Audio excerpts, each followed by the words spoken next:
A equipe já recebeu o seu boletim de serviços, seu plano de serviços, e agora vamos realizar a medição desse serviço. É claro que obedecemos a uma diretriz de medição, uma diretriz de avaliação de informação, de métrica, tem um procedimento de trabalho, há um procedimento para a coleta das informações e há também um procedimento para o lançamento dessas informações que vamos fazer agora. Primeira medição do projeto usando o layout geral, onde apresentam todas as atividades e todas as informações básicas. Processo de medição, como já descrito nas nossas publicações, nas nossas aulas, adicionar dados reais para a tabela. Nós não vamos medir até o dia tal, ou até a data tal, ou a partir da data tal. Nós vamos medir a partir do momento zero aqui, data dates, ou seja, momento em que nós estamos, mais 30 dias. E vamos medir de forma simples, apenas para dar ideia do que é uma medição ordinária, dos parâmetros ordinários.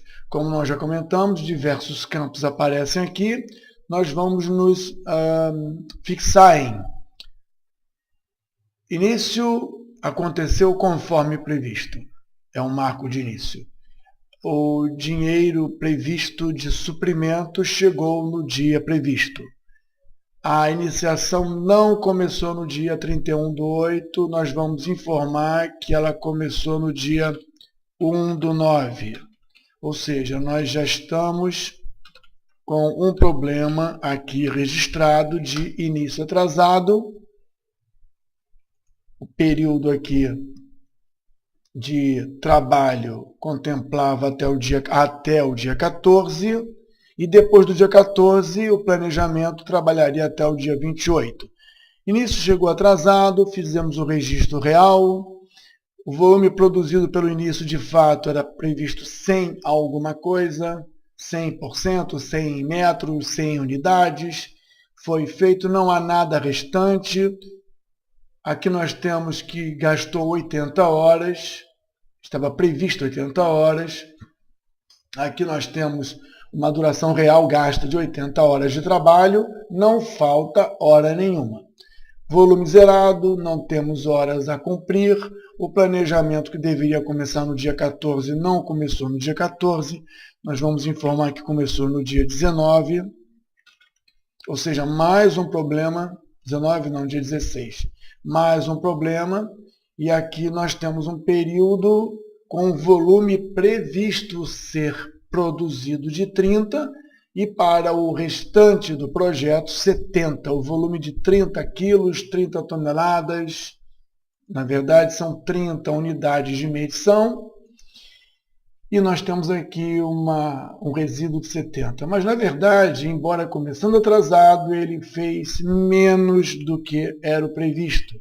Claro que o cálculo levanta o volume final remanescente para 72. Aqui nós temos que ele gastou no cálculo proporcional 67 horas, faltando 172. Se ele não produziu o que deveria no período estimado, então vamos informar que ele não vai querer apenas as 172 horas de saldo. Ele vai querer, por exemplo, 184 horas para concluir o trabalho. Essas informações são informações reais, colhidas no campo, logo nós não vamos aqui manusear, manipular, não vamos administrar resultados. O valor chegou, era uma hora de demora simbólica aqui na modelagem, e avançando dentro dos elementos, e aqui nós não estamos medindo o consumo de material, nem medindo o consumo ou efetividade de produção de cada recurso humano, mantemos a informação de que o custo, o gasto, era 1.000 e 1.400.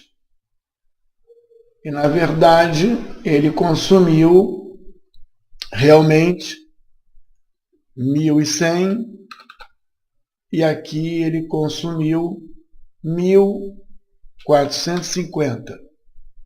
É claro que o saldo aqui deve ser reduzido, mas ainda assim, pela produtividade que eles levantaram, pelo número de horas necessárias, ele está informando que quer aqui, não os 3.550 originais previstos, mas ele quer 3.600 para concluir o trabalho futuro, baseado na expectativa desse pessoal, dessa equipe. Se nós fizermos a anotação do resultado real do que aconteceu, em todos os campos, baseado no prazo, datas, produção, custos e consumos de materiais, resta-nos a transferir isso aqui localmente para o nosso projeto. Isso significa dizer que é informado que esse planejamento que nós estamos vendo não é mais o planejamento original, logo, essa versão 1 deve ser considerada a versão 2,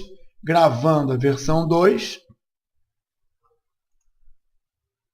E aqui encontramos uma linha pontilhada presente, uma área cinzentada passado e uma área colorida futuro. Significa dizer que podemos trabalhar no futuro, não podemos mexer no passado. E calculando não pela condição CPM o mais cedo possível, mas aqui levando em conta a falta de recursos financeiros, ou seja, os recursos financeiros limitados e restritos, não temos uma preocupação com nivelamento ou balanceamento de recursos de pessoas ou equipamentos e temos apenas a preocupação de apresentar um balanceamento não de materiais, pois não estamos tomando conta de materiais, nem de centro de materiais, nem de kits, nem de centros de custo, mas especificamente desse componente chamado cost. Componente único aqui para dar a ideia do que é administrar o extraordinário.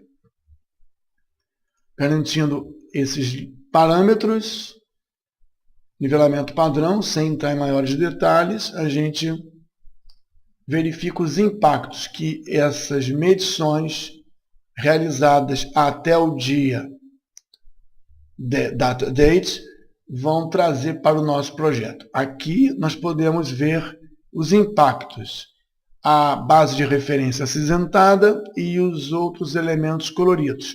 Gravando, nós agora entendemos que a medição 1 foi realizada, os seus parâmetros aqui foram os ordinários, ou seja, prazos, datas, consumos de materiais, consumos de verba e consumo de horas trabalhadas.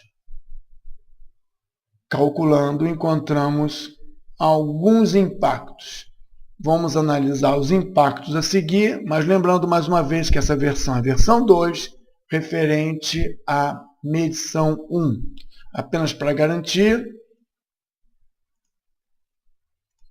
o arquivo de desempenho grava as informações e eu vou colocar aqui uma coluna nova, um campo novo, chamada medição. Esse objetivo de garantir uma rastreabilidade futura de quando e quais registros estão ligados às nossas medições. Numérico. Eu aqui escrevo que medição aqui é 1.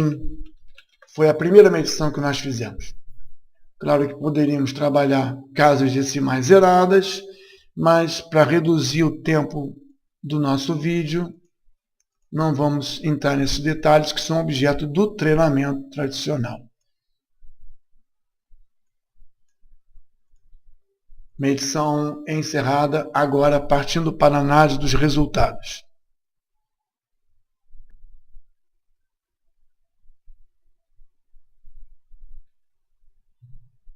Os resultados, os indicadores, as atitudes e, por fim, o replanejamento desta medição. A princípio, olhando para as barras coloridas, verificamos que temos aqui um deslocamento para a frente, para o futuro, das atividades programadas em azul, mas as atividades em vermelho, que seriam aquelas críticas para o nosso trabalho, elas estão ainda dentro do prazo geral do projeto. O impacto aqui no tempo, entendemos atividades adiadas, aviso às equipes, no que diz respeito às atividades que possuem folga, que não impactam o prazo final. Observamos que aqui o prazo do projeto foi antecipado levemente, por algum motivo o dinheiro não gasto ou o dinheiro gasto e os dinheiros a chegar conseguem administrar na melhor condição os prazos, não há impacto nos prazos. Com os nossos modos de apoio ao entendimento de impacto, desembolso de custo por período. Temos em azul o desembolso previsto futuro, em cinza o desembolso previsto contratualmente ou com as equipes internas. Com esse mapa analisamos impactos financeiros ou tesouraria ou liberação de verba.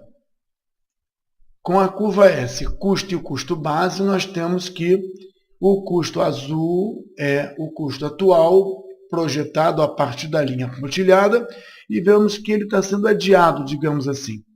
O custo da linha de base está mais caro, mais cedo do que esse aqui, o nosso atual. Temos no modo 30, curva S, é o custo e a curva da banana. O nosso custo é o azul e o nosso baseline cost, ASAP e ALAP, mostra que o azul ainda está dentro da curva da banana. A análise específica disso ajuda a entender melhor que nós estamos ainda dentro de um bom termo. Fluxo de caixa ainda está positivo e azul, em nenhum momento ele está apresentando déficit ao longo do período de tempo desse projeto. EVM por custo.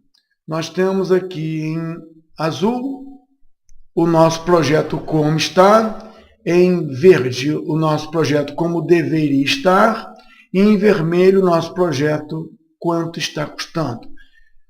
Até aqui o momento nós temos um comportamento e os comportamentos aqui projetam para o futuro essas informações sobre o valor agregado aqui especificamente quanto à moeda, valor financeiro. Temos aqui 66.402 contra 67.160, 67.160. Nós temos aqui também os indicadores até o momento SPI e CPI 0,9, sendo que o suporte está 1 e, de forma geral, parece que o contrato está com aparente adiantado no CPI e no SPI dentro dessa proposta aqui. Time deviation é o valor de tempo agregado e se nós partirmos para o valor agregado por volume, nessa análise ainda, vamos ver aqui ordem de grandeza semelhante e aqui as curvas por volume, azul nosso trabalho, verde o previsto e vermelho o relativo financeiro. Parece que o vermelho e o azul estão juntos e o verde está mais cedo, apontando um possível retardo ou adiantamento de volume aqui no final. Por fim, tendências de término. Aqui nós temos apenas a V0 e temos a primeira medição, então precisamos recriar com o valor 1, que é o valor de base, referência 0, com o valor 2, que é a nossa medição atual, e ver como é que está se comportando a tendência desse projeto. No que diz respeito a custo, aumentou 150 unidades monetárias. Com referência ao prazo, reduziu 10, que são 10 horas. Essa análise mostra que o resultado da primeira medição nos dá alguma informação e com essas informações deveríamos tomar providências. Como o meu foco aqui é prazo, não estou vendo problemas. No prazo, ignorarei todos os problemas de custo, não trabalharei custos.